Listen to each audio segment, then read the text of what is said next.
Okay, so let's continue with charge distributions that are continuous, and let's imagine that now the charge is distributed over a plane. In fact, let's make the plane infinitely large. So here's the plane. Of course, I can't make it infinitely large, so that's really a section of this infinitely large plane, but the plane goes off in all of these four directions. And on this plane, we'll put a charge density that's uniform, a uniform distribution of charge everywhere, sigma. And we can imagine that we use axes x, y, and z is normal to the plane. So that's the z-axis. And we want to find the electric field at any point in space, like say out here. And so we need to consider, let's make this in a different color, little pieces, right? So there's a little piece here of the plane, a tiny little piece that has sides dy. It's a little box, an infinitesimally small area, an infinitesimally small box. The sides are dy and dx. And we need to figure out the distance to the point where we want to evaluate the field, and do that for the entire plane to get the electric field at that point, which is at some height z above the plane. Okay, so how much charge is in that little tiny area? Well, it's just the charge density times that area, so it's sigma times the area of that infinitesimally small square. Sorry, it's not a box. I think I said box before. It's a little square. So that's dq. Of course, we need the distance r squared, and that's just the x value squared. Again, Pythagoras theorem, but now we are in 3 dimensions. So we have that, and the unit vector is, again, something that we get by thinking of the sides of this triangle. So it's x, y, and z components, and we have to normalize that. So we're going to do x squared plus y squared plus z squared to the 1/2. All right, so that's our r hat. And now our electric field is going to be the integral of the k constant times the charge density we can pull out in the dq. And we have the dx dy part, but we are integrating over the entire xy plane. So this is an x and y. What is it that we're integrating? We're integrating the thing that we've just put together, and what's left of this infinitesimally small electric field is this part here.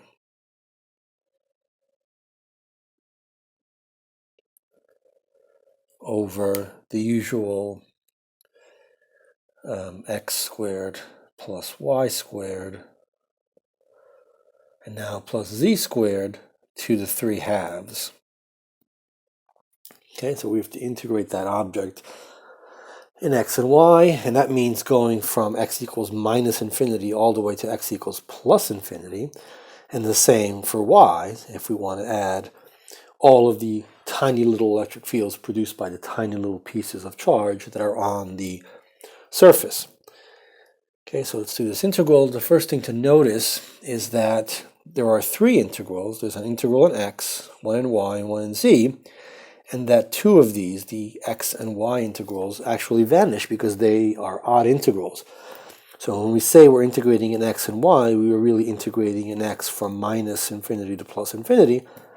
The same for y. So when we integrate in the x term, Right? In the denominator, everything becomes positive, but in the numerator, we get negative contributions and positive contributions, and they cancel each other out. So this integral and this integral go to 0, and all we have left is the z integral.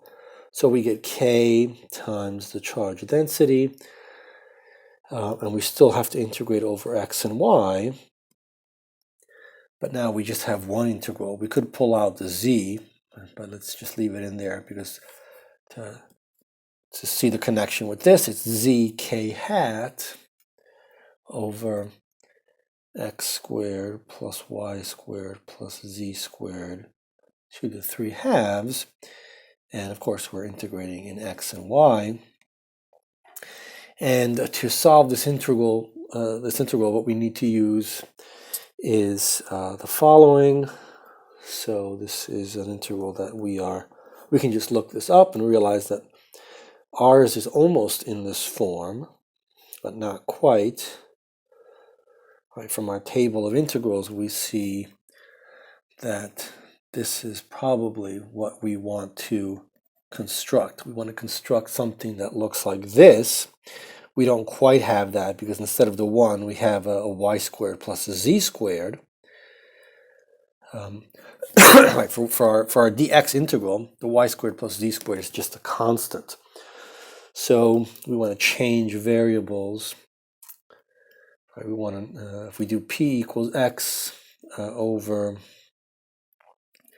y squared plus z squared, then dp becomes dx over y squared plus z squared, and we can substitute this and get that our electric field is therefore the k constant times the charge density. We can now pull the z out. Let's pull the k hat out. These are all just constants. We are integrating. Okay, so let's separate the two integrals. We're integrating in y from minus infinity to infinity. And the term that we have there is the y squared plus z squared to the 3 halves. Here we have y squared plus z squared to the 1/2, and the x integral has now become a p integral, and that is 1 plus p squared to the 3 halves, which is in the form that we wanted. And so we can read off that integral. So let's add a page here. And this takes us to the electric field now being, let's see, we have the k constant, the charge density sigma, we have z, which again is a constant, and we're integrating the y. We're not doing anything with that yet. We have to solve the x part, or now the p part. So that's just what we had above, over y squared plus z squared. Well, actually, we simplified, because we had a y squared plus z squared to the 1/2 over y squared plus z squared to the 3 halves. So we get that. And now we solve the p integral to get p over 1 plus p squared square root. And we evaluate that from x goes from minus to plus infinity, and the same is true for p. So we go from minus infinity to plus infinity. And that gives us factor 2. So we have 2k sigma z k hat, and now we have the integral in y left, which goes from minus infinity to infinity.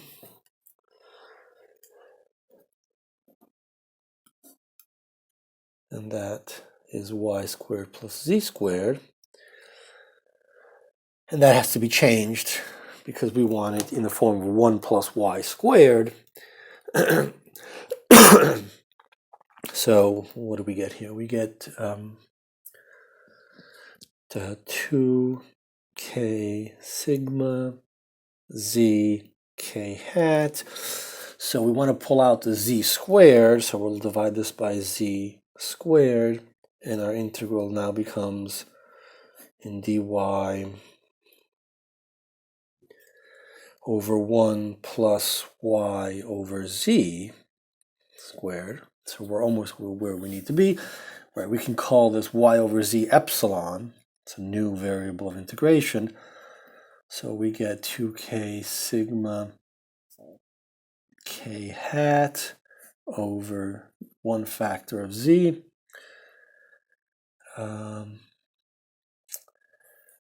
in here, then we get z d epsilon over 1 plus epsilon squared, where epsilon is y over z.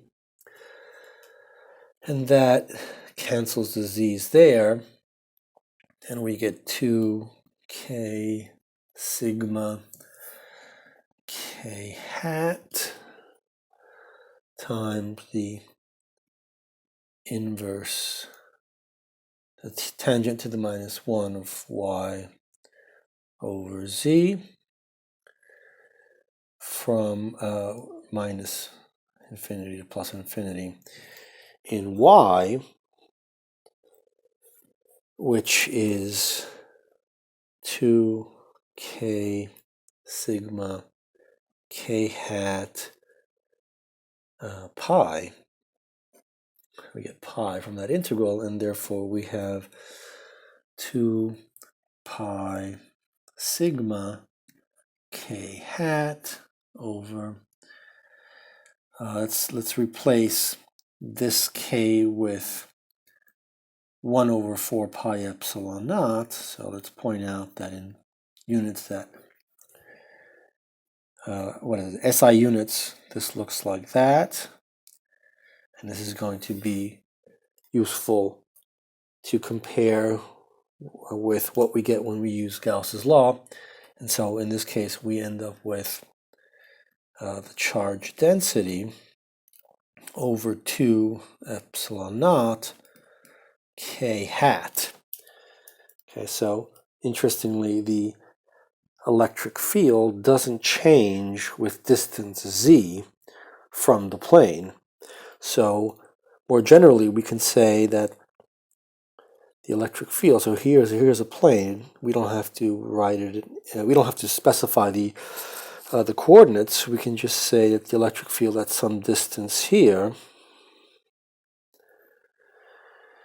right, it's pointing, it has to be pointing that way, and its value doesn't depend on distance. It's simply charge density times some constant, which is 1 over 2 epsilon naught. Let's get rid of the x, y, z coordinates and simply put n hat, meaning normal. It is a unit vector normal to the surface. And that was not an easy calculation. Using Gauss's law, we'll be able to get that result in one line.